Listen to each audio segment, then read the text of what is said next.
Esta noche en el informativo. Desde esta semana iniciaron los controles por parte de la Intendencia General de Policía en cuanto al uso de pirotecnia.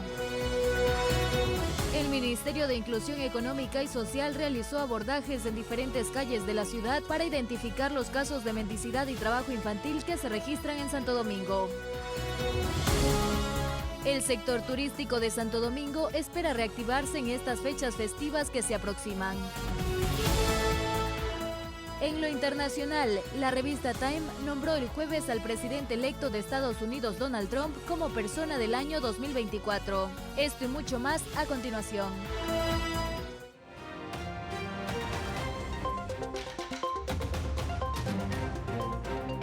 Las noticias en el informativo con Brigitte Gilga.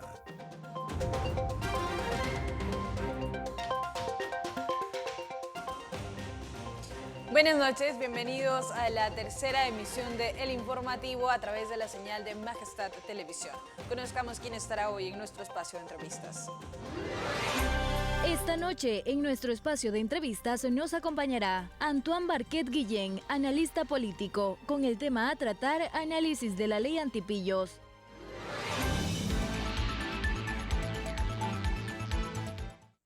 Con el objetivo de erradicar la mendicidad y el trabajo infantil en Santo Domingo, el Ministerio de Inclusión Económica y Social realizó abordajes en diferentes calles de la ciudad para hacer un levantamiento de información sobre los casos que se registran en el cantón y brindarles la ayuda correspondiente. Durante el mes de diciembre, los casos de mendicidad y trabajo infantil tienden a aumentar. Por este motivo, el Ministerio de Inclusión Económica y Social, en coordinación con la Dirección Nacional de Policía Especializada para Niños, Niñas y Adolescentes y otras instituciones, realizaron operativos en diversas calles de la ciudad para identificar a quienes se encuentran en estas situaciones y ofrecerles la ayuda necesaria. Estamos cumpliendo con los abordajes que hemos quedado en la mesa de mendicidad y trabajo infantil justamente para erradicar. Tenemos la presencia de la DINAPEN y las fundaciones cooperantes junto con el MIES. Estamos abordando a todas las personas que están ejerciendo la mendicidad y el trabajo infantil. Estamos haciendo levantamiento de información de las personas que se encuentran en mendicidad y trabajo infantil con el fin de poder levantar la información y entregarles. Hemos lanzado la semana pasada la campaña Derechos con Dignidad, en el que tenemos un punto de donación que es en el Ministerio de Inclusión Económica y Social. Todas las ayudas y las donaciones se van a ser canalizadas a esta gente que lo necesita para que evite estar en las calles. La directora distrital del MIES informó que actualmente se brinda apoyo a 320 menores que han sido identificados realizando acciones de trabajo infantil y a 500 familias en temas relacionados con movilidad humana. Ahora estamos trabajando con 320 menores en el tema de trabajo infantil. Desde el día de ayer han empezado las colonias navideñas en el sector de la Cristo Vive, Plan de Vivienda, Asistencia Municipal, Rumiñahui, en la Concordia, con el fin de precautelar la integridad de estos niños y adolescentes. De igual forma está trabajando la Fundación Colón Muñoz con 500 familias en situación de movilidad humana. Por su parte, el jefe de la Dirección de Niñez, Adolescencia y Familia señaló que también se trabaja para detectar casos de trata de personas con fines de explotación laboral, quien se refirió a las sanciones legales que podrían enfrentar quienes promueven este tipo de prácticas. Los agentes de la Policía Nacional ahorita están identificando parques como lo que es el Parque de la Juventud, el Parque Gelentenca, inclusive si la ciudadanía sabe sobre lugares donde se identificar niñas, niños y adolescentes en actividades laborales como vender y no les encuentren con sus padres, ya es una actividad netamente de la Policía Nacional donde se pondría en conocimiento de las diferentes autoridades. En este caso nosotros sí le vemos desde la parte delictiva, que sería la trata de personas con fines de explotación. Ya instrucciones fiscales donde ya ha habido las sanciones por parte de los jueces, donde han ratificado sus sanciones y han sido hasta 19 años. A pesar de los controles, se continúa viendo a personas que se encuentran en situación de mendicidad en las calles de la ciudad. Por este motivo, las autoridades hicieron un llamado a la ciudadanía a no entregar dinero o limosnas, ya que contribuyen a que se sigan presentando más casos. Además, solicitaron denunciar la presencia de menores sin supervisión de sus padres trabajando en las calles para intervenir y garantizar su bienestar. En Santo Domingo, quienes brindan sus servicios turísticos expresan que están atravesando un momento difícil debido a la crisis que se ha presentado últimamente en Ecuador. Los representantes del turismo mencionan que hace falta el apoyo de la ciudadanía, pero que no se pierde la esperanza de que en estas fechas festivas el turismo se reactive. El sector turístico de Santo Domingo aún sigue siendo golpeado por algunas etapas difíciles que ha atravesado el Ecuador. Ante esta problemática, el gobierno nacional ha decretado aproximadamente 5 días de feriado con el fin de fomentar el movimiento del turismo. Sin embargo, Luis Enríquez, operador turístico, manifiesta que en la ciudad falta apoyo por parte de sus habitantes. Santo Domingo, pienso yo, que lo perjudica porque en esos no tenemos turismo externo viniendo a Santo Domingo. Tenemos a nuestros ciudadanos visitando los fines de semana, en lo que algo ayuda al sector a mantenerse. Pero cuando pasan los feriados, la gente sale. La gente sale y Santo Domingo se vuelve un sitio desolado. Entonces ahí es cuando tienden a bajar la visita, la afluencia. Tania Barragán, presidenta de la Asociación de Servidores Turísticos de Santo Domingo, manifestó que sus expectativas en estas fechas festivas es que el turismo en la ciudad avance, pues los cortes de energía ocasionaron una crisis en esta área y con el comunicado del gobierno nacional en cuanto a la suspensión de los apagones da una esperanza. Podemos hacer una comparación en relación al año pasado en esta temporada.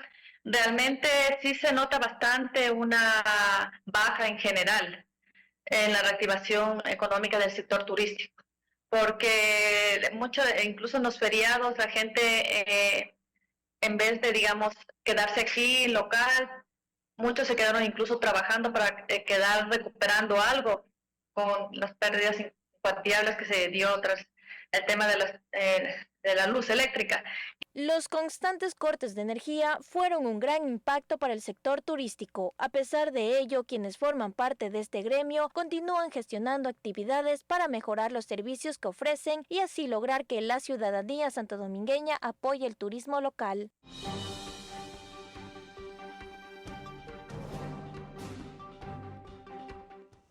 Avanzamos con nuestro espacio de entrevista. Nos encontramos ya con Antoine Barquet Guillén, él es analista político, con quien haremos un breve análisis a la ley antipillos. Querido Antoine, buenas noches, bienvenido.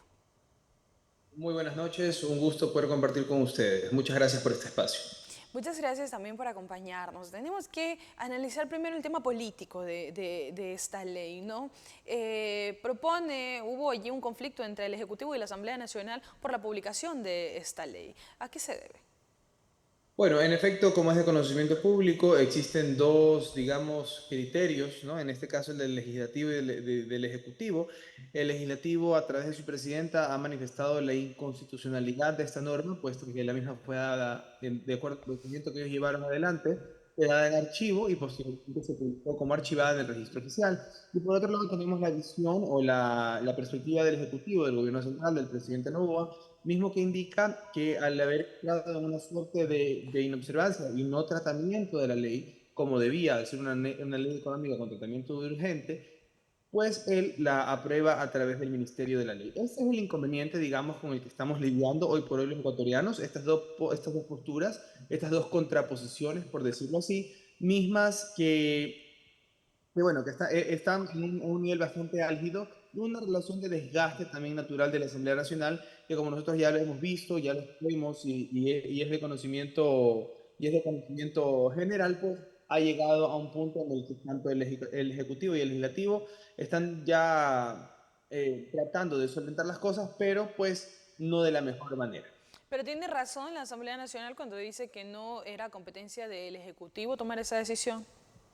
Es competencia del Ejecutivo. De hecho, el presidente tiene los artículos que lo avalan en la Constitución y recordemos que la Constitución es la carta magna del país y debe ser un instrumento que debe ser, por supremacía de la norma, respetado para cualquier tipo de procedimiento. En este caso, en efecto, hubo una inobservancia de parte de la Asamblea Nacional. No le dieron el tratamiento a la ley económica, el tratamiento que ameritaba la ley. La ley era una ley que tenía características de ser ley económica urgente y no tuvo ese manejo. Por lo tanto, a través, vuelvo y repito, a través del Ministerio de la Ley, que también lo faculta el presidente de la República, es que se procede a hacer el registro oficial. ¿A qué cree que se deba la decisión del legislativo de no tratar, no dar el tratamiento adecuado? Usted ha mencionado en sus palabras que no se le dio el tratamiento adecuado a la propuesta de esta ley. ¿A qué cree que se deba esa decisión del legislativo? Bueno, como lo mencionaba hace un momento, soy bastante empático en el desgaste natural de la relación entre el Ejecutivo y el Legislativo. Esto es una deficiencia también en la gobernabilidad, ¿no? Un elemento que cada vez vemos que está más ausente en los principios democráticos de nuestro país. Es una ley que no ha tenido la injerencia o el interés de la Asamblea de ser tratada, y ellos también van a proceder conforme a sus intereses. No recordemos que los partidos políticos al final del día responden a sus líderes, y en este caso pues han decidido no orientarla, lo cual sí abre un debate o ciertos cuestionamientos, porque es una ley que lo que pretende simplemente es tratar de poner la casa en orden. Recordemos que tenemos en nuestro país un sistema bastante desordenado, y el punto, la punta de lanza de esta norma es poder cortar el financiamiento o el lavado, más bien como su nombre indica también, pero viniendo de dinero ilícito a través de las mafias, grupos delictivos y de delincuencia organizada. No solamente se aborda el tema de vehículos usados, que es el tema más como, extrañamente es el tema más como coyuntural, no es tampoco solamente el tema de las sociedades deportivas, es una serie, es un conglomerado gigantesco de instrumentos o vías mediante el cual estos grupos de delincuencia organizada tienden a ingresar el dinero que viene de estas fuentes, vuelvo y repito, ilícitas, al sistema financiero del país. Desmenucemos un poco esta ley antipillos que ya está pues publicada en el registro oficial por disposición del presidente de la República, el señor Daniel Noboa. ¿Qué propone específicamente? Bueno, la ley contempla una serie de elementos. El primero, eso es lo más importante de destacar. Lamentablemente tenemos este tema más marquetero, comunicacional, de llamar ley antipillos, pero es una ley que lo que previene es el lavado de activos como tal. Y tiene 3 puntos de lanza, y inclusive han sido, como le decía también, los argumentos más fuertes. Lo primero es el tema, es incrementar, porque ojo, es un impuesto que ya existe, es incrementar un impuesto. El porcentaje actualmente es del 1%, va a subir al 5% para la venta de vehículos usados. Porque usted sabe que existe pues toda esta lógica de vehículos de alta gama que están dentro del mercado. En segundo punto tenemos el tema de las sociedades deportivas. La idea es reglamentar el financiamiento, la forma en que se manejan los fondos de las sociedades deportivas. Esto no es nuevo para nuestro país, ojo, o mejor dicho, para la región. Hay países como Argentina, hay países como México, como Colombia, que ya tienen leyes muy similares. En algunos casos son leyes que han tenido éxito y en otros no. Es importante recordar que las normas son siempre perfectibles. Escuchaba a un analista hace unos días atrás indicar que este tema de las sociedades deportivas no tuvo beneficio en México. Sí, pero tenemos que entender algo. El análisis comparado, que es un instrumento, digamos, académico, de investigación cuantitativa, como queramos verlo, lo que nos permite es justamente relevar y poder identificar cuáles son los elementos que podrían beneficiar a cierta norma, a cierto contexto. Pero no quiere decir que porque no funcionó o porque no tuvo el alcance esperado en un país como México, por ejemplo, donde también tienen un problema gigantesco, una crisis de seguridad gigantesca, no vaya en el Ecuador. Grupos de delincuencia organizada no van a operar de la misma manera en lo que operan en México, no van a operar ni en Colombia, ni en Venezuela, ni en Ecuador, ni en Perú. ¿Verdad? Eso es súper importante que nosotros lo entendamos, y ningún modelo es replicable en su totalidad. Esos son modelos que tienen que adaptarse a la ciudadanía y a la idiosincrasia también en el modelo que trabaja o que funciona un país.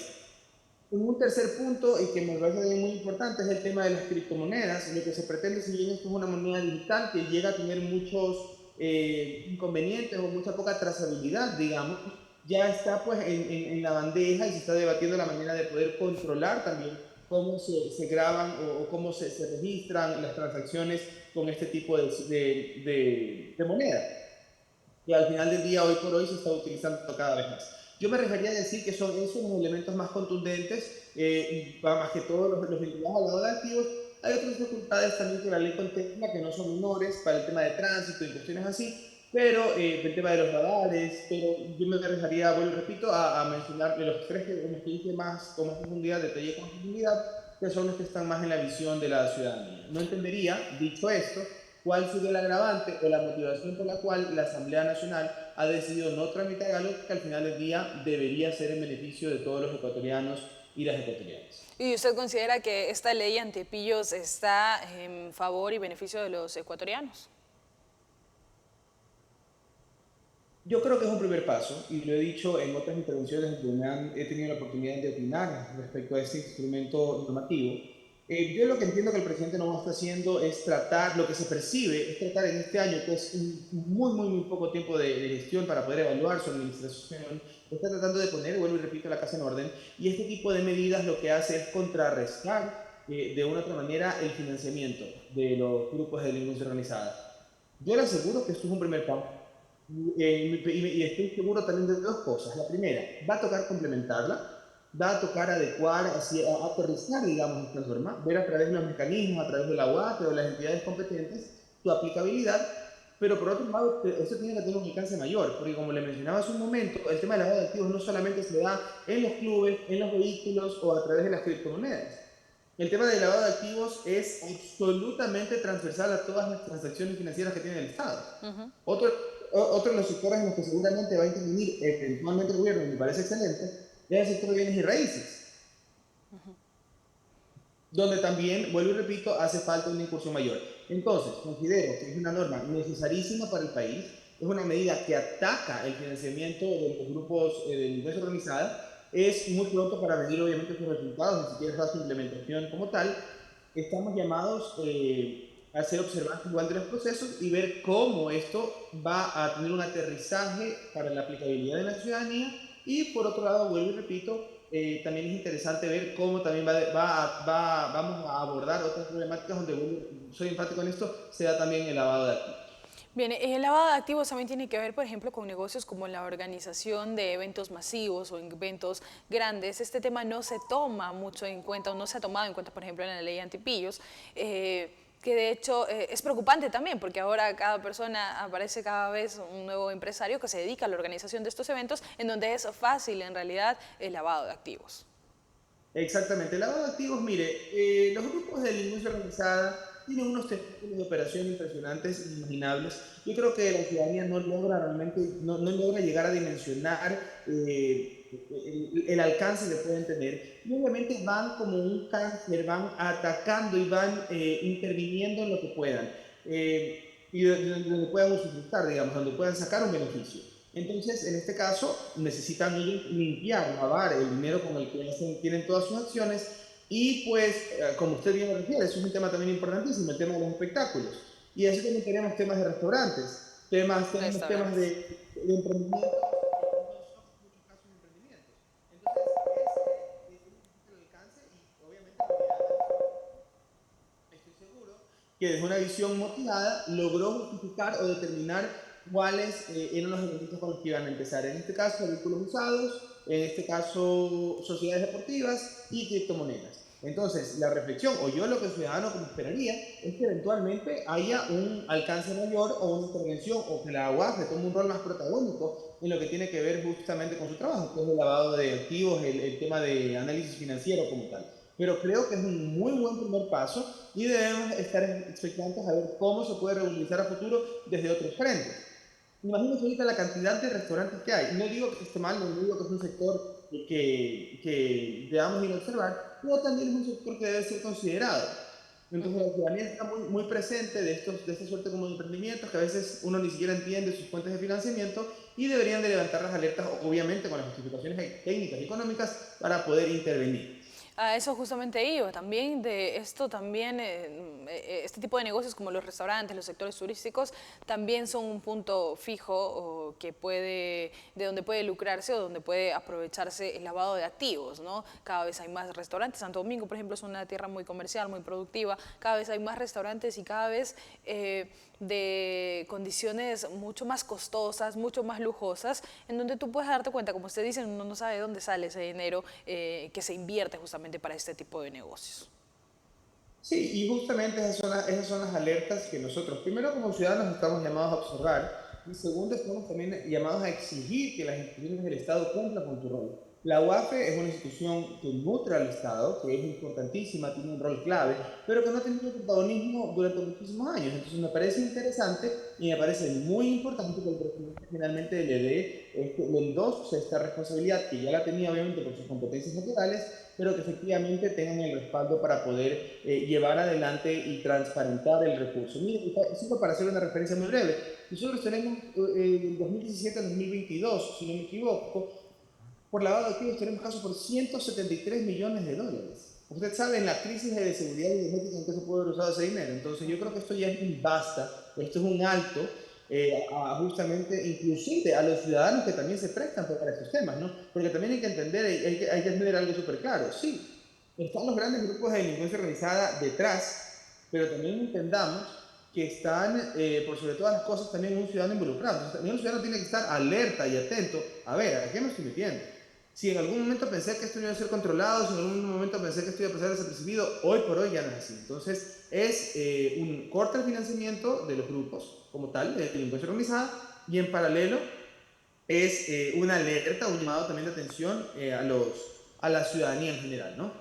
Bien, ahora, lo que le molesta a la ciudadanía o las inconformidades que han habido, y creo que por eso mismo la popularidad de estos puntos específicos que usted ha topado, es, por ejemplo, el incremento de un impuesto, porque ya se incrementó el IVA, por ejemplo, y es algo con lo que la ciudadanía no estuvo del todo de acuerdo. Y ahora sienten simplemente que este gobierno del presidente Daniel Noboa les está añadiendo un impuesto más con el que van a tener que cargar.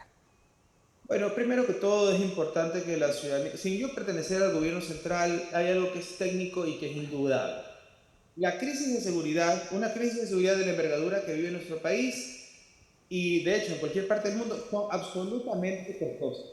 Las medidas, en este caso el incremento del IVA, del que yo también al final del día aporto y todos mis gastos versan en función de eso, ha llegado a todos los ciudadanos cotidianos, pero precisamente lo que yo entiendo es para paliar esta crisis hay otras medidas como la que se pretende implementar con esta ley para no tener que recurrir a la ciudadanía. Vuelvo y repito, el incremento del tema de vehículos usados es un tema de 4 puntos porcentuales y pues el tema de las sociedades deportivas en principio no debería de afectarle a los ecuatorianos, más bien un llamado a poner la casa en orden adentro de estos clubes que, como usted también lo dice, en el tema de espectáculos públicos hay información que no está transparentada en la venta de taquilla, en la venta de jugadores, en un sinnúmero de transacciones que ellos generan. Entonces, yo creo que nosotros como ecuatorianos somos exigentes, está bien ser exigentes con el Ejecutivo, está bien ser exigentes con el gobierno central, pero tenemos que ser conscientes de dos cosas. Primero, nosotros nos ponemos ahí con nuestro voto y no podemos esperar que las soluciones, que los problemas de un gobierno,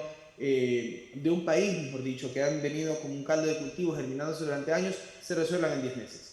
Antes de que el presidente no va a ganar estas elecciones, y me refería a decir que el 99, si no es el 100% de los analistas políticos, éramos muy tácitos en justamente presentar de que los resultados y la medición de los resultados de cualquier gobierno en ese momento haya ganado quien haya ganado, iba a ser imposible, porque el periodo de gestión no iba a poder ser no iba a ser suficiente, digamos, para poder realizar esta medición. Entonces, creo que eso es muy importante y también un poco llamar a la sensatez de la ciudadanía. Ninguna crisis va a ser atacada, ninguna crisis va a ser solventada simplemente con el dinero de las arcas del Estado, cuando también somos conscientes cada vez más del nivel de actos de corrupción y la falta de transparencia en las gestiones de gobiernos anteriores. Entonces, si somos un poquitito, un miligramo de consecuentes, creo que vamos a encontrar sentido y también tenemos que entender que como ciudadanos estamos llamados a poner de nuestra parte. Así es, y la ciudadanía estaba consciente, de hecho, que elegía un presidente para un año y un poquito más apenas, y estaba consciente también de la crisis, la crisis multidimensional que tiene el Ecuador, porque no es solo la crisis de seguridad, es la crisis económica, la crisis energética también. Entonces, hay varias cosas que nos afectan ahora mismo a todos los ecuatorianos, directa o indirectamente. Entonces, así como los ecuatorianos estaban conscientes, también las autoridades que asumen su cargo están conscientes del reto que están teniendo. Aquí el detalle es que esperaba la ciudadanía y confiaba en que se pueda resolver esto, y ahora nos damos cuenta de que el tiempo no alcanzó para poder hacerlo. Entonces también esto va a implicar, y ya que usted es analista política, le hago la consulta, ¿esto va a implicar o no en las elecciones de 2025? El que no se haya podido resolver los problemas, quizá como la ciudadanía esperaba. Mire, yo creo que en este momento el Ecuador vive problemas apremiantes, como es el tema de la seguridad y el tema de la crisis energética, como usted bien lo ha referido. Y yo creo que eso va a determinar mucho el clima social, el clima político de cara a las elecciones de febrero 2025. El tablero electoral y el contexto político que vive el país es bastante volátil y muy cambiante. Cualquier acción del presidente o del ejecutivo, así como del legislativo y cualquier función del Estado tiene que ser pensada con muchísima precisión antes de ser ejecutada. Y bueno, en este caso, el gobierno del presidente Noboa, yo lo que entiendo es que es una estrategia, o su estrategia está siendo orientada a una reelección. Está utilizando, y ya que menciona eso de que su estrategia está pensada a una reelección, ¿considera usted que las medidas, o al menos parte de las medidas que ha tomado el presidente Daniel Noboa, han sido populistas o pensando justamente en el electorado y en cómo le va a ir en las elecciones de 2025? Yo creo que realmente es un desafío para todo mandatario tomar medidas que sean del agrado de todo el mundo. Hay que entender eso. De ahí que nosotros la categoricemos como medidas populistas o medidas que ingresan al bolsillo de los ecuatorianos, que son arbitrarias, que son inconstitucionales. Yo creo que lo que está llamado a hacer el gobierno central precisamente es intervenir en el Estado y tratar de solucionar los problemas en beneficio de la sociedad. Entonces yo sí, no, yo soy muy crítico de algunos procedimientos, soy muy crítico del liderazgo de algunas carteras de Estado, soy muy crítico también de algunas reformas que se han llevado adelante, pero de una manera general, de una manera más abrasiva y sensata, creo que es, bueno y repito, o sea, yo, Antoine Barquet, me considero un ciudadano consecuente, yo le di el voto en su momento al presidente Noboa, entonces no, creo que tengo que ser lo más sensato conmigo mismo, con mis principios y pensar, bueno, tengo que darle un periodo de tiempo determinado para poder evaluar sus resultados. Sería más bien absurdo pensar que en 5 o 6 meses hubiera encontrado algo. ¿Cuánto es Otro ese tipo. tiempo prudente, Antoine, para poder evaluar los resultados?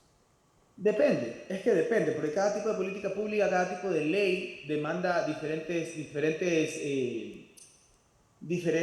estrategias. Por ejemplo, un tema de seguridad, un caldo de cultivo que se ha venido germinando durante años no va a desaparecer de la noche a la mañana. Todo proceso de desarme, tenemos los ejemplos de Colombia, todo proceso de desarme, de entrega de armas, de erradicación de los grupos terroristas, finalización de la captación de sus ciudadanos, toma muchísimo tiempo. Tema de seguridad, el tema de seguridad se han tomado medidas paliativas, pero lamentablemente hemos tenido gobiernos del pasado que han recurrido únicamente a una matriz energética que reposaba sobre las cuestiones naturales. Entonces, un poquito ese es el reflejo, ¿no? Estamos lamentablemente cosechando durante lo que muchísimo tiempo se contempló o se ejecutó, que no, indiscutiblemente, no va a ser solventado en el corto plazo. Mínimo, yo creo que deberíamos esperar cerca de 2 años y medio de gestión integral para poder hacer una medición más general, más abarcativa del periodo de gobierno. Entonces, en 2025, que ya pues vamos a tener un gobierno completo, digámoslo así, porque este lamentablemente no fue completo, no es el tiempo que normalmente tiene un gobierno, podríamos ya ver resultados positivos, independientemente de quién gane, ¿no? Pero usted me dice que ahora un medidor podría ser entre 2 y 3 años. Claro, o sea, a ver, soy bastante enfático en esto. El tiempo, nosotros no podemos decir en 5 meses, 3 días, 4 horas, no. Porque, por ejemplo, en el tema de la crisis energética hay muchísimos factores endógenos, colaterales, transversales que pueden afectar su implementación. Lo mismo con la crisis de seguridad. Los grupos de delincuencia organizada se mueven de una manera impresionante y eso es lo que representa, digamos, un desafío para el Estado, ¿verdad? Eso como punto uno. Entonces, este gobierno, yo creo que en la rendición de cuentas que vimos en noviembre, que la sacó en redes sociales del presidente, ha presentado los resultados que lamentablemente considero que en algunos casos han sido excelentes, lamentablemente se han visto eclipsados porque todo está enfocado a seguridad y energía, pero sí estábamos, vuelvo y repito, súper claros que no iba a ser posible medirlos en un año. Ahora, en el 2025, si es, en el caso de que sea reelecto, que me parecería a mí lo más saludable para el gobierno nacional, porque imagínense, yo le invito a todos los ecuatorianos a hacer una reflexión. ¿Qué pasaría con el gobierno si en febrero tenemos un nuevo mandante? Usted sabe, la curva de aprendizaje, nuevo direccionamiento de política pública, cambios en la matriz de planificación, desarrollo y productividad, que los ministros, si de por sí es difícil, imagínense, hoy por hoy vivimos con dificultades para definir a las carteras de Estado y tenemos este rol de superministros. ¿Cuánto va a costarle al país realmente hacer este tipo de transiciones hacia un nuevo gobierno? Ojo, esto no lo digo con el sentido de propiciar una reelección o sugerir una reelección del presidente, pero también creo que tenemos que ser, vuelvo a referirme al término de la consecuencia con las decisiones y sobre todo saber qué es lo que podemos esperar de un gobierno con lo que se ha hecho en cerca de 11, 12 meses de mandato. ¿Y cuánto podría costar al Ecuador? No solamente económicamente, sino en su ejecución, nuevos planes y estrategias de seguridad, nuevos planes para paliar la crisis energética, crisis de trabajo, que también es algo bastante previsible para el año que viene, la crisis de la seguridad social. Entonces, es una serie de elementos que yo estoy seguro que ya se están trabajando, como cualquier gobierno de turno lo haría. Entonces, ¿cuál nutritivo podría ser tener un cambio, un exabrupto de la noche a la mañana? Entiendo, usted entonces considera que sería apropiado darle una nueva oportunidad al presidente Daniel Noboa para que tenga un poco más de tiempo y poder solucionar los problemas que mencionó o que dijo durante la campaña anterior iban a solucionarse.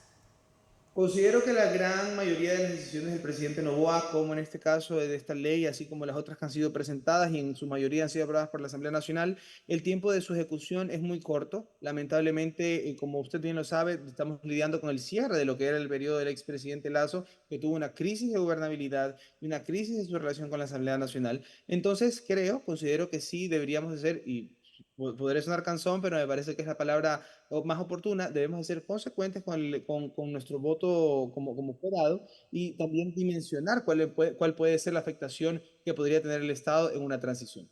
Bien, querido Antoine, muchas gracias por acompañarnos esta noche.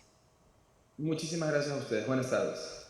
Bien, ahora es momento de una pausa comercial. No se desconecte. Más adelante continuamos con información importante. En esta semana iniciaron las inspecciones de control en la venta de juegos pirotécnicos. Las autoridades recomiendan a la ciudadanía adquirir estos elementos de acuerdo a los protocolos para su seguridad. Al aproximarnos a fechas festivas, en estos días se ha podido visualizar que la ciudadanía ya se encuentra realizando el uso de juegos pirotécnicos. Frente a esta situación, Santiago Guerrero, comisario primero de la policía, manifestó que en la mesa de seguridad del mes de diciembre se trató acerca de la pirotecnia tradicional y artesanal, con el fin de controlar que no se vendan estos elementos sin seguir un protocolo. Entonces, justamente el día de hoy nosotros estuvimos visitando algunos sectores de acá de Santo Domingo y en compañía de la Dirección de Control de Armas de las Fuerzas Armadas, salimos también con Policía Nacional, justamente verificando que las personas que van a expender tengan el permiso necesario para vender este tipo de pirotecnia y también que cumplan con el tipo de pirotecnia que se puede vender. La ciudadanía, por su parte, expresa que no ven con malos ojos el uso de juegos pirotécnicos por la temporada festiva. Sin embargo, hacen énfasis en que se debe mantener un control tanto de las autoridades como de los adultos en caso de que sean manipulados por los niños. Controlar porque hay algunos que no son tan peligrosos. Sí, que disfruten de las festividades navideñas, pero que no utilicen este tipo de explosivos que son peligrosos para los niños. Esto siempre ha sido un riesgo para todos. Entonces es preferible que no se dé por el riesgo que hay para los niños especialmente. Las autoridades recomiendan a la ciudadanía verificar que la pirotecnia que adquieran cumplan con los parámetros correspondientes. Es así que deben contar con información de su fabricación. Además, recomendaron que el lugar adecuado para comprar juegos pirotécnicos es en el mercado de las aves, ya que son vendedores que cumplirán con todos los permisos necesarios. El robo de cables de varios semáforos de la localidad provocaron su falta de funcionamiento. Así lo señaló el gerente de la empresa pública municipal de transporte de Santo Domingo, quien solicitó a la ciudadanía denunciar estos actos delictivos. Aproximadamente 20.000 metros de cables han sido robados en diferentes semáforos de la localidad, provocando su falta de funcionamiento. Así lo informó el gerente de la empresa pública municipal de transporte de Santo Domingo, quien indicó que se realizan las reparaciones necesarias para que estos dispositivos funcionen con normalidad y no se registren accidentes. 20.000 metros de cable ya llevamos comprados en este año para reemplazar todo lo que se roban. Y se roban todos los santos días. Todos los santos días tenemos un equipo de técnicos poniendo el pedazo de cable que se robaron. ¿Cuánto puede valer ese cable? O sea, no creo que les den ni $1 por ese pedazo de cable. Pero el daño que le hacen a la ciudad suma miles de dólares. Llegan con escaleras, con equipo. Ya no anda uno solo, andan un equipo de los robacables y se nos llevan los cables y tenemos que estar todos los días corriendo a poner cable. En cuanto a la falta de agentes civiles de tránsito en los puntos semafóricos donde no hay energía eléctrica, el funcionario indicó que se reforzarán los controles en los sitios más transitados. Además, anunció la colocación de sistemas de baterías con paneles solares en 40 intersecciones semafóricas para mejorar el tránsito en la ciudad durante los horarios de racionamiento eléctrico. Los agentes sí tienen la disposición de que tan pronto se va la luz en una zona, tenemos que poner agentes en las intersecciones más conflictivas, no en todas, porque no alcanzarían los agentes. En los próximos días vamos a instalar sistemas de baterías con paneles solares en los semáforos más conflictivos, en 40 intersecciones semafóricas de la ciudad, las más conflictivas, para que cuando se vaya la luz ya no tengamos este problema. Por su parte, el director de Control Operativo de Tránsito explicó que estas acciones se desarrollan en coordinación con el ECU 911, institución que identifica las zonas donde es necesario incrementar la presencia de agentes para evitar siniestros viales. Cuando existe un daño en los semáforos o cuando no existe energía, mediante el 911 se coordina para que las unidades de tránsito regulen lo que es el tráfico vehicular en el sector. También se le recomienda a la ciudadanía que si logra visualizar algún tipo de este delito, llame a las autoridades, está el número del 911 para que no exista, ya que es un prejuicio para la ciudadanía en general, ya que se puede ocasionar un accidente de tránsito y pierde rublos lo que es la ciudadanía. Las autoridades hicieron un llamado a la ciudadanía a denunciar el robo de cables en los diferentes semáforos del cantón, ya que este delito genera graves perjuicios a la movilidad y la seguridad vial. Además, recordaron que los ciudadanos pueden solicitar la presencia de agentes de tránsito a través del ECU 911 en los sectores afectados por cortes eléctricos. Alrededor de 1.200 obras se han ejecutado en varios sectores de Santo Domingo. Algunas de ellas han procedido por medio de contrataciones plurianuales. Para conocer un poco más de qué consiste este mecanismo, Gilda Bimbosa nos trae más información. En Santo Domingo, varios son los sectores que tienen necesidades. Es visible que algunas localidades carecen de veredas, calles asfaltadas, infraestructura e incluso existen lugares que se encuentran llenos de maleza y son utilizados como espacios para arrojar desperdicios. Frente a estos aspectos, el alcalde de la ciudad, Wilson Erazo, se encuentra gestionando obras que, según su versión, son más de 1.200 proyectos ejecutados hasta el momento. Bueno, nada más yo quiero decirles que sigo inaugurando obras. Eso es lo que le informo a nuestra gente. Con el Consejo Municipal, de los 13 concejales que estamos aquí, en la democracia que vivimos, todos aportan. Yo lidero las obras porque les voy a dejar una huella que ojalá los alcaldes que vengan después de mí me puedan superar, porque trabajo junto a ustedes. Más de 1.200 obras. Esa es la tarea. Es de conocimiento público que algunas de estas obras ejecutadas se han realizado por contrataciones plurianuales, siendo un mecanismo que permite la planificación de presupuestos que se gestionan para alrededor de 2 años. Sin embargo, este tipo de procedimiento también tiene sus desventajas. Es lo que podría existir siempre es que de pronto en el camino los organismos crediticios suspendan el crédito o de pronto existan dificultades y problemas para la entrega de las planillas y el pago a los contratistas. Es decir, existen unas dificultades porque de todas formas tomar en cuenta que los presupuestos son eso, ¿no? Son presunciones del ingreso que va a ocurrir en este año 2024, así como en el 2025. Entonces, un presupuesto es una proyección de ingresos y una proyección de los gastos. Al realizar este tipo de contrataciones, lo que generalmente sucede es que la obra pueda salir por un valor mayor sobre las bases de las contrataciones complementarias. Ello porque a medida que se desarrollan las obras, se va implementando nuevos aspectos que se puedan requerir. El centro de salud de la Nueva Concordia fue saqueado por antisociales, quienes se llevaron todo a su paso. Delincuentes nuevamente ingresaron hasta el interior de las instalaciones del Centro de Salud Tipo A de la Nueva Concordia, ubicado en el sector 3 de esta cooperativa de vivienda, y prácticamente lo vaciaron. Los antisociales se llevaron computadoras, CPUs, impresoras, neveras, bombas de fumigar e inclusive arrasaron con toda la medicina. Este hecho delictivo habría ocurrido en horas de la madrugada y los antisociales seguramente conocían que en este centro de salud tampoco hay guardias de seguridad. Con este robo se causa un grave perjuicio no solo al Estado, sino también a los pacientes que acuden por atención y medicinas al centro de salud de la Nueva Concordia.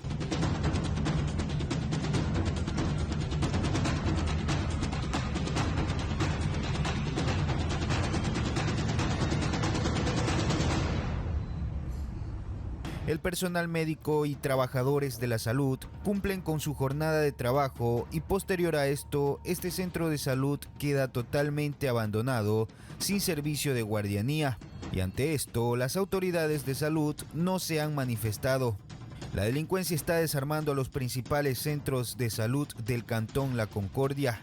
Los guardias de seguridad se fueron por falta de presupuesto y las autoridades no han solucionado esta problemática. Mientras tanto, los dueños de lo ajeno se llevan la poca medicina que aún les queda a los concordenses.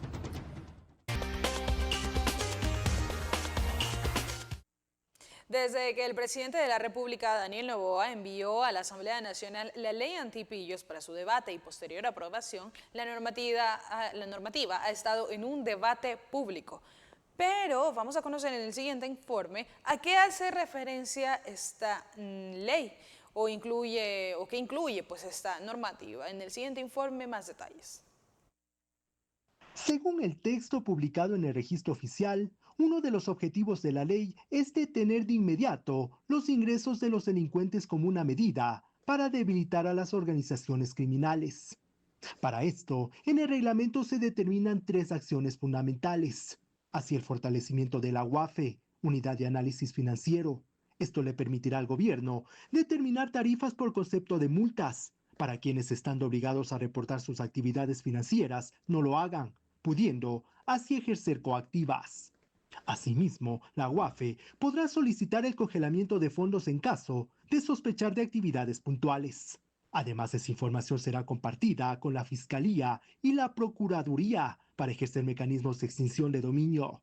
A decir del catedrático universitario Osvaldo Erazo, este punto es clave para poder controlar de manera más efectiva los negocios ilícitos que a diario se registran en el país. La ley antipillos lo que busca es identificar y eliminar el lavado de activos. Y para eso quiere principalmente lo que es fortalecer a la UAFE, a la Unidad de Análisis Financiero. Para esto es lo importante de esta ley, es de que se busca que la UAFE pueda coordinar acciones y pueda intercambiar información con Fiscalía y con Procuraduría. Esa parte me parece que es la parte principal de la ley antipillos. En la normativa se establecen impuestos por la compra y venta de vehículos usados. Es que según el Ejecutivo, los negocios de compra y venta de autos usados son uno de los modus operandi para el lavado de dinero, por lo que la ley establece un impuesto progresivo de hasta el 5% del valor del automotor. El valor adicional lo deberá pagar el comprador del vehículo en los siguientes 30 días a la compra, aunque se aclara que el impuesto no aplicará en la transferencia de vehículos nuevos.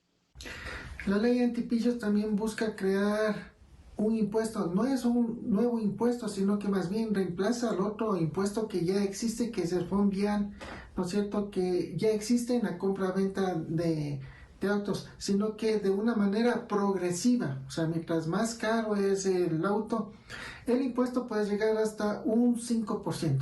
Lo que está buscando es tratando de legalizar y normar más una correcta compra-venta de autos usados. El articulado incluye a los clubes deportivos. Estos deberán adoptar la forma de sociedades anónimas, al mismo tiempo que sus ligas correspondientes deberán controlar sus obligaciones tributarias, laborales y financieras. Además, se prohíbe la participación societaria, accionaria o de administración de una persona natural o jurídica en más de una sociedad anónima dentro del mismo deporte, lo que según la ley antipillos facilita el control antidelincuencial y también el pago de impuestos.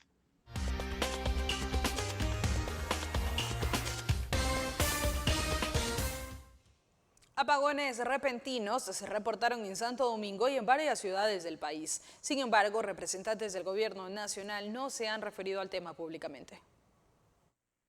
Varios apagones repentinos se registraron en Santo Domingo, donde los ciudadanos denunciaron cortes de electricidad durante la madrugada, fuera de los cronogramas de racionamiento establecidos, problema que generó malestar ya que incrementa los riesgos de que se dañen sus electrodomésticos.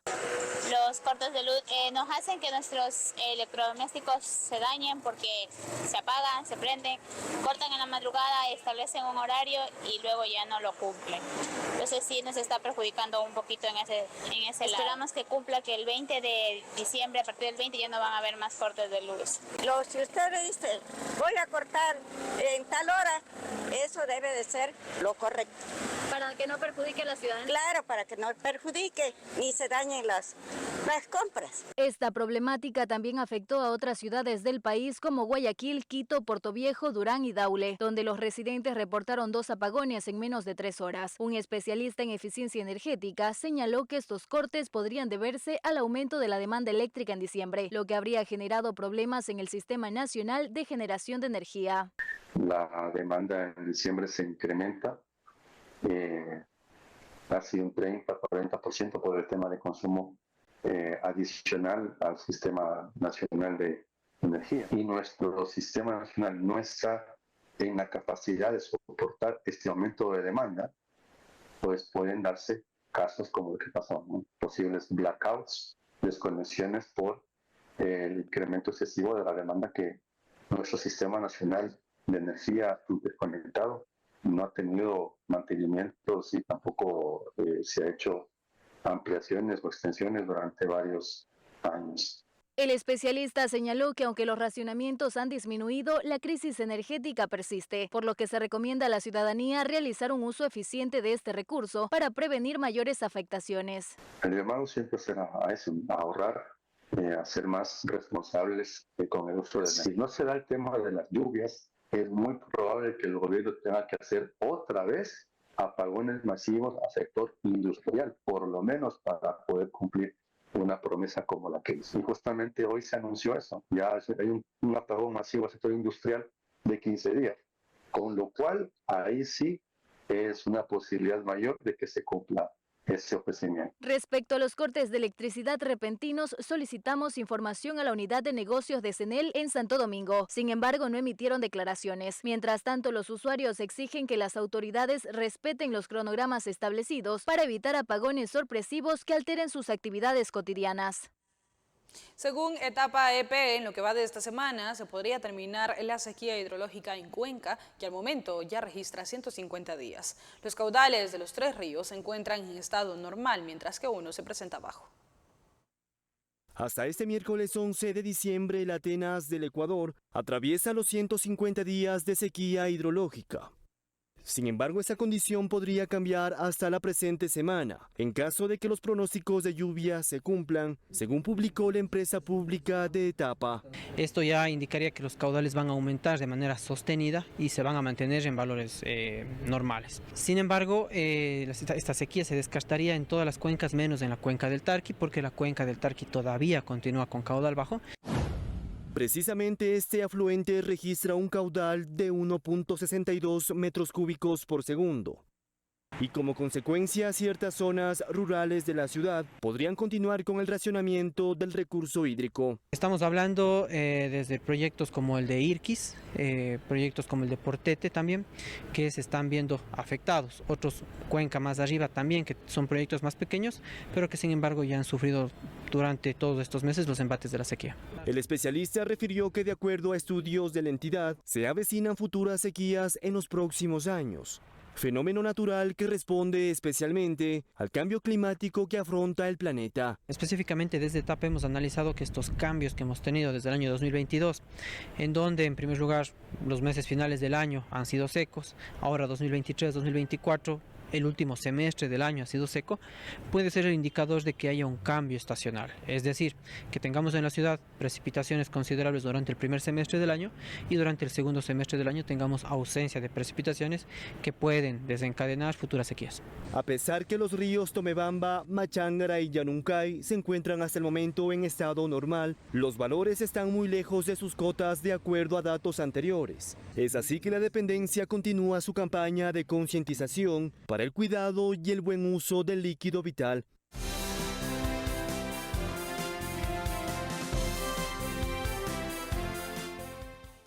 Los habitantes de Acapulco realizaron este jueves su tradicional peregrinación marítima en el Día de la Virgen de Guadalupe para pedir paz y turismo. Además, pues, por otra parte, la revista Time nombró el jueves al presidente electo de Estados Unidos, Donald Trump, como la persona del año 2024.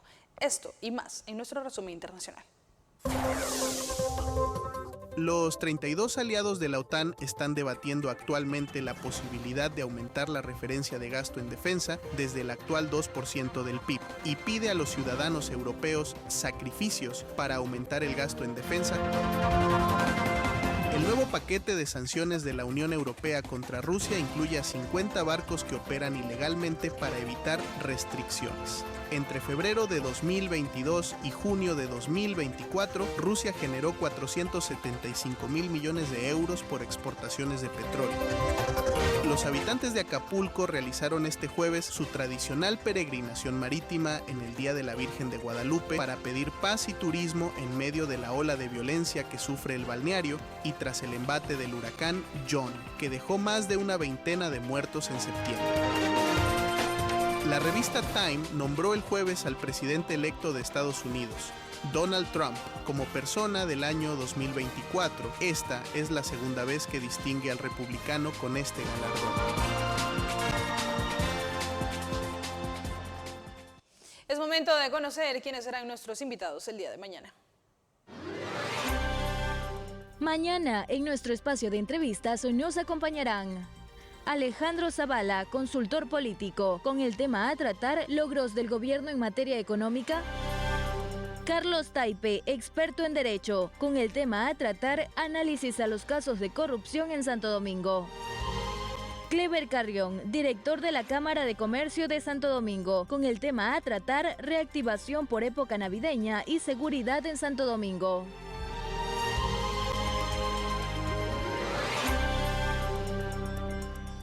Así finalizamos esta tercera emisión de El Informativo. Gracias por acompañarnos. Buenas noches.